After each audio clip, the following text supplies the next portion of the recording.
रमाई, यशवंत मनोहर लिखित रमाई या कादंबरीचे आपण वाचन करत आहोत. ऐसा दुःखाचा प्रवास. लहानपणी कोणाचेही आईबाप मरू नयेत. मायेचा किनारा लाभला नाही तर अशी मुले रानोमाळ होऊन जातात. त्यांची कोवळी काळीज फाटून जातात. जमेल तोवर फाटल्या काळजाची नीच ते आयुष्याच्या वाटा चालत असतात. रमा नावाच्या एका मुलीचे आईबाप लहानपणीच मरून जातात. आधी आई जाते, पाठोपाठ वडीलही जातात. एक घाव बुजत नाही तो दुसरा घाव होतो. एका ओल्या दुःखावर दुसरं दुःख येऊन कोसळतं. या मरणाच्या आघातांनी एका कोवळ्या मुलीचा चेंदामेंदा होतो. ती भांबावून जाते. तिचं अजान मन थिजून जातं. तिच्या पुढे प्रश्नाचं काहूर माजतं. हे प्रश्न तिला हवालदिल करणारे असतात. काय करू, कसं करू, काय होईल, कसं होईल. ही लहानगी मुलगी प्रश्नांच्या भोवऱ्यात सापडलेली असते. वावटळीतल्या पतंगासारखी तिची अवस्था होते. तरी ती हिंमत हारत नाही. त्या प्रश्नांच्या निर्दय परीक्षेला ती बसते. अपार दुःखे तिच्या वाट्याला येतात. प्रश्न मोडतात, पण ती मोडत नाही. दुःखे हरतात, ती हरत नाही. जीवनात काय घडेल याचा नेम नसतो. कल्पनाही करता येणार नाहीत. अशा गोष्टी कधी कधी घडून जातात. सगळ्या आयुष्याचे ओघच बदलून जातात. रमा एका महासूर्याची सावली झाली. स्वतः जळत जळत या सावलीने त्या सूर्यावर मायेची सावली धरली. कोट्यवधी लोकांची ती सांस्कृतिक आई झाली. रमाई झाली. रमाईचा जन्म एका गरीब कुटुंबात झाला. दाभोजवळ एक छोटंसं गाव आहे. वनंत गाव हे या गावाचं नाव. नदीकडल्या अंगानं पण गावाला लागून महारपुरा होता. त्या मोहल्यात अस्पृश्यांची 5-50 घरं होती. कोणी कांबळे होते. 1-2 घरं जाधवांची होती. काही वानखेड्यांची तर काही सोनुल्यांची. काही घरे ढाल्यांची होती. काही घरं कदमांची होती तर काही घरं गवळींची होती. काही मंडळी ओहळ होती तर काही घर निक्कम वगैरेची होती. इथे एक घर धुत्रे नावाच्या माणसाचंही होतं. माणसं कष्ट करीत, पोट भरीत, मिळेल ती मजुरी करीत, प्रपंच चालवीत, कोणी वावरा शेतात काम करीत, कोणी मातीगोट्याचं काम करीत. या अस्पृश्य मोहल्यात एक जरा टॉपटिपीचं घर होतं. या घराच्या अंगणात गर्द हिरव्या काळ्या रंगाचं कडुनिंबाचं झाड होतं. दुसऱ्या बाजूला गुलमोहर होता. या घराचा मालक होता भिक्खू धुत्रे. भिक्खू धुत्रे होता गरीबच, पण इतर गरिबांच्या तुलनेत हा गरीब जरा व्यवस्थित होता इतकंच. भिक्खूचा भाऊ आणि मेहुणा मुंबईत राहत असत. त्यामुळे त्यानं मुंबई सुद्धा बघितली होती. तेव्हा तो काही एकदम खेडवळ नव्हता. त्यामुळेच हळूहळू धुत्रे हे आडनाव त्यानं सोडलं होतं. वलंकर हे नाव त्यानं घेतलं होतं. भिक्खूची बायको रुक्मिणी घरची सर्व कामं करी. गोवऱ्या वेचून आणणं, स्वयंपाकासाठी इंधन आणणं, शेण आणणं, शेणाच्या गोवऱ्या थापणं आणि मोलमजुरीची इतरही छोटी मोठी कामं करणं अशी रुक्मिणीची कामं होती. भिक्खू मात्र दाभोळ बंदरात कामाला जात असे. समुद्रापासून बाजारापर्यंत माशांनी भरलेल्या टोपल्या नेण्याचं काम तो करीत असे.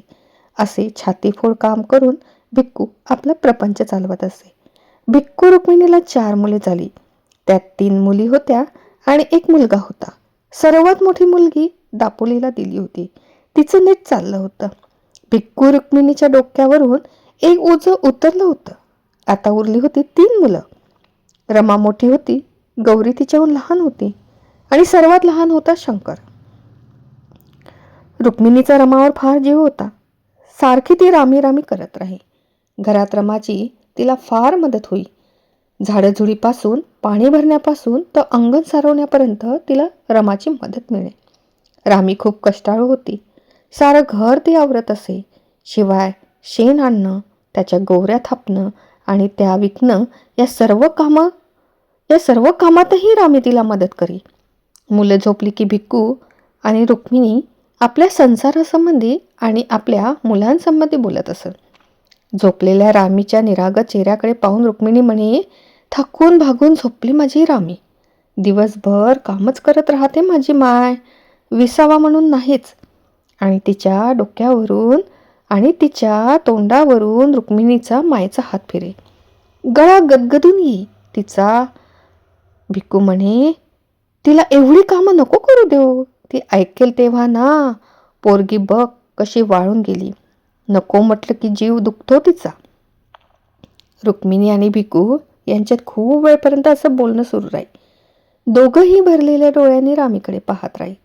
रुक्मिणीचा मायेनं फिकलेला हात रमाच्या तोंडावरून फिरत राहील. रुक्मिणी ही अत्यंत समजूतदार बाई होती. तीही कष्टातच जन्माला आली होती. दारिद्र्यासोबत वाढली होती. अब्रूनं राहणं, आईबापाच्या नावाला बट्टा लागू नये, कष्ट करावे, मन लावून नवऱ्याचा संसार करावा, स्वच्छ राहावं, स्वच्छ मनानं जगावं, पोराबाळांनाही हेच इज्जत आबरूचं वळण लावावं, कोणाच्या अध्यात पडू नये, कोणाच्या मध्यात पडू नये, अशा संस्कारात ती वाढली होती. ती नेकीनं जगली होती, रुबाबानं वागली होती. तेच वळण रामीला आणि गौरीला लागावं यासाठी ती धडपडत होती. गौरा जरा लहानच होती. रामीला थोडं बहुत कळत असे. त्या काळच्या रिवाजाप्रमाणे मुलींची लग्न ही 7व्या-8व्या वर्षी होत असत. आणखी 1-2 वर्षानंतर रामीचं लग्न करावं लागणार होतं. 1-2 वर्षांनी रामीला सासरी जावं लागणार होतं.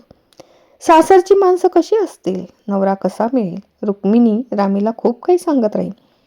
काम धाम आटोपली की दुपारच्या वेळी मायलेकी बसत. गौरा आणि शंकर आजूबाजूला खेळत असत. कधी अंगणात दूर हुंदडत असत. रुक्मिणी रामीला खूप काही सांगत असे. ती म्हणे, रामी बेटा, तू आता मोठी होत आहेस. तू तुझ्या वयाच्या मानानं खूप समजूतदार आहे.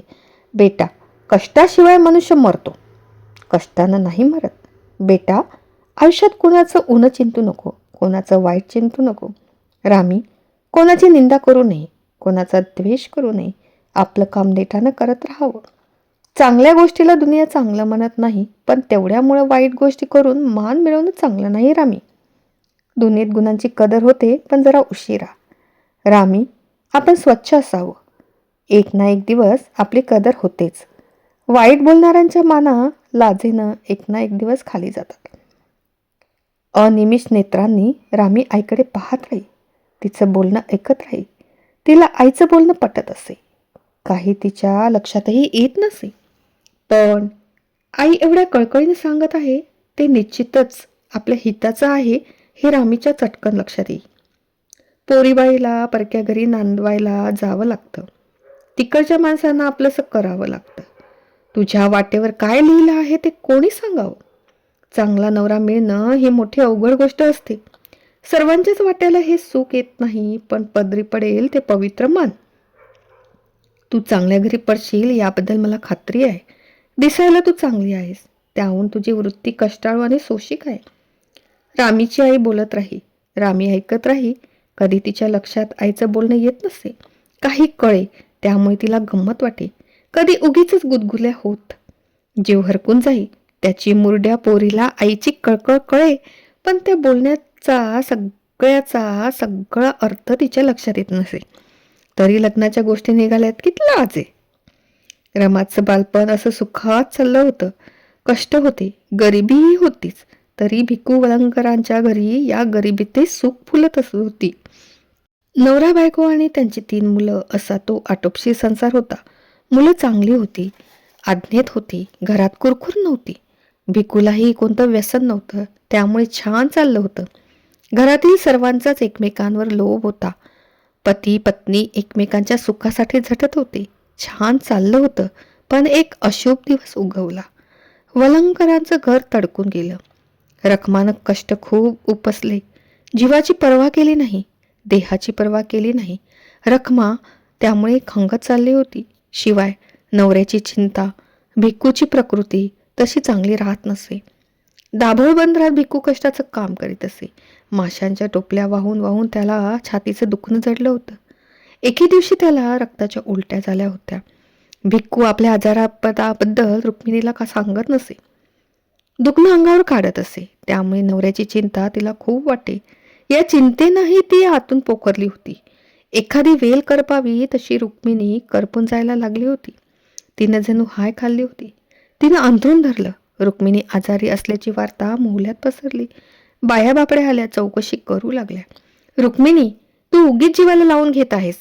मौनाबाई म्हणाल्या, एवढी हिमतीची बाई तू, अशी कशी आजारी पडलीस रुक्मिणी तू?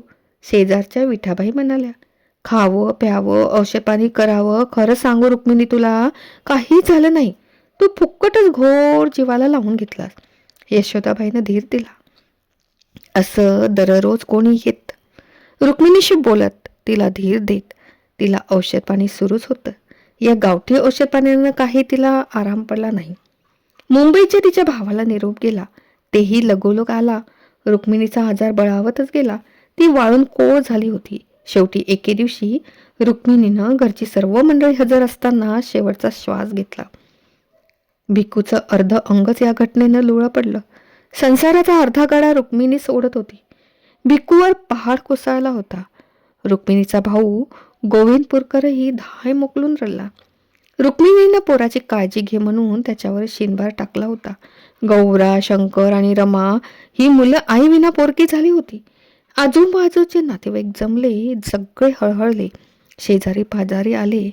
सर्वांनी डोळ्यांना पदर लावले. ते सर्व हळहळले.